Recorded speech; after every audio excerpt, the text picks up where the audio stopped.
ഇത് നമ്മളെ ലാസ്റ്റ് നോമ്പിന്റെ ഒരു വ്ളോഗാണ്. അഥവാ നമ്മൾ 29 നോമ്പാട്ടോ ഇത്. നമ്മളിത് ബാങ്ക് കൊടുക്കാൻ വേണ്ടിയിട്ട് വെയിറ്റ് ചെയ്യായിരുന്നു. അങ്ങനെ പിന്നെ ബാങ്ക് കൊടുത്തപ്പോൾ നമ്മളിത് ഒരു ഗ്ലാസ് വെള്ളം കുടിച്ച് നോമ്പ് തുറന്നു. പിന്നെ ഇത് ഒരു ഗ്ലാസ് നാരങ്ങ വെള്ളം കുടിച്ചു. പിന്നെ നമുക്കിന്ന് പൊരിക്കട്ടായിട്ടുണ്ടായിരുന്നത് പക്കവട ആയിരുന്നു.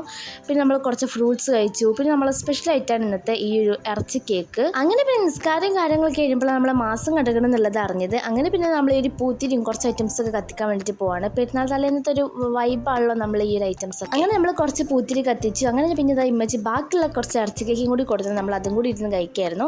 അപ്പോൾ ഇത് നമ്മൾ ഫിത്ർ സക്കാത്തിൻ്റെ അരിയാണ് ഇപ്പം ഇങ്ങനെ അളന്നുകൊണ്ടിരിക്കുന്നത്. അങ്ങനെ നമ്മളത് എടുത്തുള്ള വീട്ടിലൊക്കെ കൊണ്ടുപോയി കൊടുത്തു. പിന്നെ നമ്മൾ ബാക്കിയുള്ള പക്കവടയും വന്നിരുന്നു. അങ്ങനെ അത് നമ്മൾ കുറച്ച് കഴിച്ചതിന് ശേഷം നമ്മൾ പിന്നെ എന്താ ഗ്രീൻ ആപ്പിളിൻ്റെ സോഡ വാങ്ങിച്ചിട്ടുണ്ടായിരുന്നു. അങ്ങനെപ്പോൾ അതിൻ്റെ മൂടി തുറക്കുന്ന സംഭവമാണ് നിങ്ങളിപ്പോൾ കാണുന്നത്. അങ്ങനെ നമ്മളത് കുടിച്ചു. ഭയങ്കര ടേസ്റ്റ് ഒക്കെ ഉണ്ടായിരുന്നു. പിന്നെ നമ്മൾ മെയിൻ ഫുഡ് കഴിക്കുകയാണ്. നമുക്കിന്ന് പത്തിരിയും അതുപോലെ തന്നെ ചിക്കൻ കറി ഉണ്ടായിരുന്നു. പെരുന്നാൾ തലയിൽ നിന്നുള്ളൊരു ഹൈലൈറ്റ് ആണ് നമ്മൾ ഈ ഒരു മെഹന്തി ഒക്കെ ഇടല്. അങ്ങനെ ഞങ്ങൾ ഇതെല്ലാവരും കൂടി മെഹന്തി ഒക്കെ ഇട്ടിട്ടുണ്ടായിരുന്നു. ഞാൻ അനിയത്തിക്ക് ഇട്ട് കൊടുത്തിട്ടുണ്ടായിരുന്നു. അപ്പോൾ ഇന്നത്തെ വ്ളോഗ് ഇത്രയുള്ള വീഡിയോ ഇഷ്ടമായാലും മറക്കാതെ സബ്സ്ക്രൈബ് ചെയ്യുക, ലൈക്ക് ചെയ്യുക, ഷെയർ ചെയ്യുക, കമൻറ്റ് ചെയ്യുക. ബൈ.